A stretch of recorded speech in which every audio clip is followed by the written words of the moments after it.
মানৱ চেণ্টাৰৰ নতুন ভিডিঅ' এটালৈ সকলোকে স্বাগতম জনাইছোঁ। তো ফাইনেলি ৰিক্ৰুটমেণ্ট কমিশ্যনৰ ফালৰ পৰা ADREৰ যি হ'বলগীয়া তৃতীয় আৰু চতুৰ্থ বৰ্গৰ পৰীক্ষা তাৰ বাবে তেওঁলোকে সিলেবাস আৰু টপিক ওয়াইজ তেওঁলোকে যিটো প্যাটাৰ্ন কুৱেশ্যনৰ প্যাটাৰ্ন সেই সন্দৰ্ভত এখন নোটিছ প্ৰকাশ কৰিছে।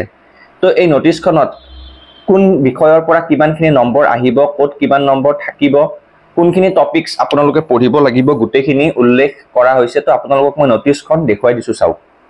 তো ইয়াত এই নোটিছখন প্ৰকাশ কৰা হৈছে। নোটিছখনত তিনিটা যি কেটেগৰী আছে, থাৰ্ড গ্ৰেডৰ যি তিনিটা কেটেগৰী আছে, কেটেগৰী ওয়াইজ তেওঁলোকে যেটো সিলেবাসৰ প্যাটাৰ্ন সেই প্যাটাৰ্নটো উল্লেখ কৰিছে। তো ইয়াতে চাওক, প্ৰথমতে ফৰ বেচেলাৰ্স ডিগ্ৰী লেভেল পোষ্ট, প্ৰথম যেটো আছিলে গ্ৰেজুৱেট লেভেলৰ যিখিনি পোষ্ট আছে সেই পোষ্টখিনিত প্ৰথমতে আছে সোশ্যাল ষ্টাডিজ। সোশ্যাল ষ্টাডিজৰ পৰা 30টা কুৱেশ্যন থাকিব, এপ্ৰক্সি বুলি তেওঁলোকে এটা শব্দ লগাই দিছে, এপ্ৰক্সিমেট 30টা কুৱেশ্যন থাকিব আৰু প্ৰতিটো কুৱেশ্যনত 1 নম্বৰকৈ থাকিব। তাৰপিছতে জেনাৰেল নলেজ জিকেৰ পৰা আপোনালোকৰ 35টা কুৱেশ্যন থাকিব, 35টা কুৱেশ্যনৰ প্ৰতিটোতে 1 নম্বৰকৈ থাকিব। তাৰপিছতে logical reasoning and mental ability, এই টপিকটোৰ পৰা 20টা কুৱেশ্যন থাকিব, প্ৰতিটো কুৱেশ্যনৰ 1 নম্বৰকৈ থাকিব। জেনাৰেল মেথামেটিক্স মেথছৰ পৰা 30টা কুৱেশ্যন থাকিব আৰু প্ৰতিটোতে 1 নম্বৰকৈ থাকিব।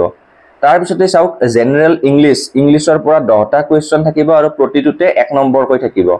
নেক্সট দিছে important reading comprehension and English language, তো ইয়াতে 25টা কুৱেশ্যন থাকিব আৰু প্ৰতিটো কুৱেশ্যনত 2 নম্বৰকৈ থাকিব। তো এইখিনি হৈছে গ্ৰেজুৱেট লেভেলৰ যিটো হ'বলগীয়া এক্সাম, তাৰ বাবে সিলেবাস আৰু যিটো কুৱেশ্যন প্যাটাৰ্নৰ যিখিনি ডিটেইলছ এইখিনি আপোনালোকে চাওক। টোটেল 150টা কুৱেশ্যন থাকিব, টোটেল 150টা কুৱেশ্যন থাকিব আৰু টোটেল মাৰ্কস থাকিব 175।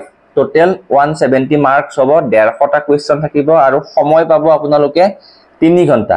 ঠিক আছে, তো প্ৰতিটো কুৱেশ্যনত 1 নম্বৰকৈ থাকিব এইখিনিৰ বাবে, আৰু যি ৰিডিং কম্প্ৰিহেনশ্যন আৰু ইংলিছ লেংগুৱেজ আছে তাত প্ৰতিটো কুৱেশ্যনত 2 নম্বৰকৈ থাকিব। এতিয়া আমি আহিছো নিগেটিভ মাৰ্কিং আছে না সেইটো আপোনালোকক মই পিছত জনাই আছো। নেক্সট যেটো HS লেভেলৰ পৰীক্ষা আছে, সেই HS লেভেলৰ পৰীক্ষাটোত সোশ্যাল ষ্টাডিজৰ পৰা আহিব 30টা কুৱেশ্যন, প্ৰতিটোতে 1 নম্বৰকৈ থাকিব। জেনাৰেল নলেজ জিকেৰ পৰা আহিব 30টা কুৱেশ্যন, প্ৰতিটোতে 1 নম্বৰকৈ থাকিব।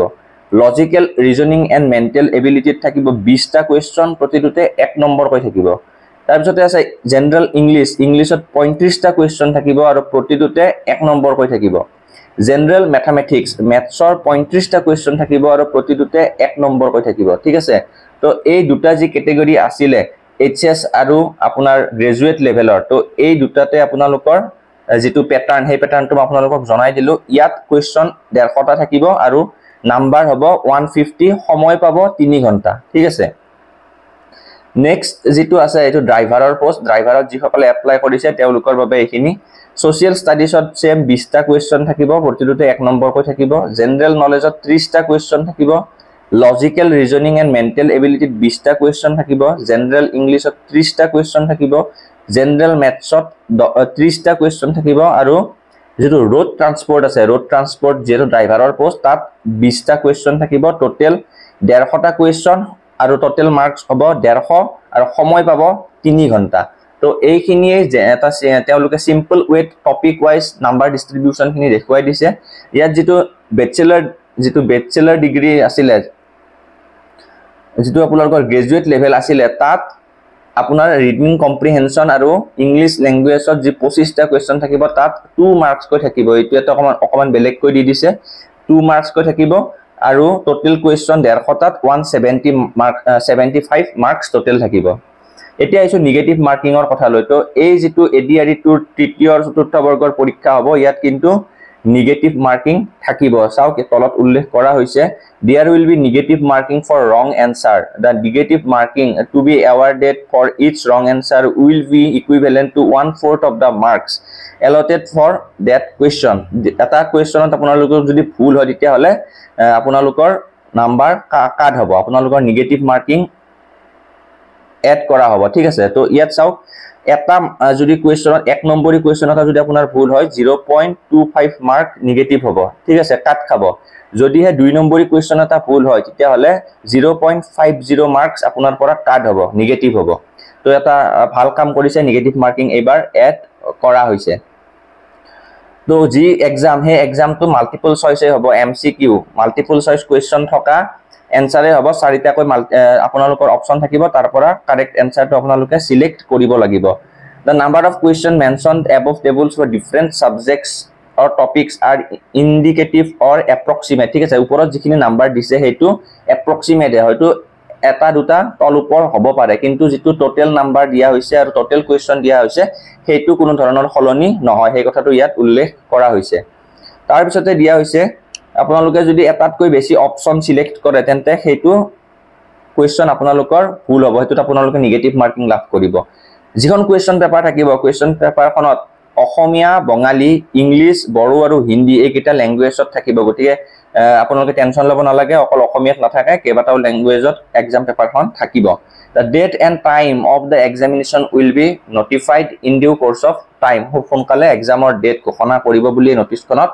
কোৱা হৈছে তো ফোৰ্থ গ্ৰেডৰ যিখন নোটিছ এই নোটিছখনত যেটো টপিক ওয়াইজ ডিস্ট্ৰিবিউচন থাৰ্ড গ্ৰেডত দিছে তেনেকুৱাকৈ দিয়া হোৱা নাই ইয়াত জাস্ট টপিক কেইটা উল্লেখ কৰিছে যদি আপোনালোকে ফোৰ্থ গ্ৰেড এপ্লাই কৰিছে তেন্তে English social studies maths general knowledge mental ability and logical reasoning এই টপিকখিনি পঢ়িব লাগিব আৰু ইয়াৰ পৰা কোৱেশ্চন আহিব ইয়াতে টোটাল 135 টা কোৱেশ্চন থাকিব প্ৰতিটোতে 1 নম্বৰ কৈ থাকিব অৰ্থাৎ আপোনাৰ টোটাল মাৰ্কস হ'ব 135 নেগেটিভ মাৰ্কিং ইয়াতো থাকিব কিন্তু ইয়াত সময়টো অলপ কম থাকিব 1.5 ঘণ্টা 2.5 ঘণ্টা সময় 2.5 আৱাৰ্স অৰ্থাৎ 2.5 ঘণ্টা সময় আপোনালোকক ফোৰ্থ গ্ৰেডৰ পৰীক্ষাত দিব টোটাল 135 মাৰ্কসে থাকিব আৰু 150 মিনিট অৰ্থাৎ 2.5 ঘণ্টা সময়ত আপোনালোকে এটো কমপ্লিট কৰিব লাগিব তো নেগেটিভ মাৰ্কিং ইয়াতো থাকিব প্ৰতিটো ফুল এনসাৰৰ বাবদ 0.25 মাৰ্কস আপোনাৰ টোটাল নাম্বাৰৰ পৰা কাট খাব ফাইনালি যি টপিক ওয়াইজ তেওঁলোকে মাৰ্কিং লগতে যিখিনি সিলেবাস সেইখিনি প্ৰকাশ কৰিলে আপোনালোকে এতিয়া এই সিলেবাসখনৰ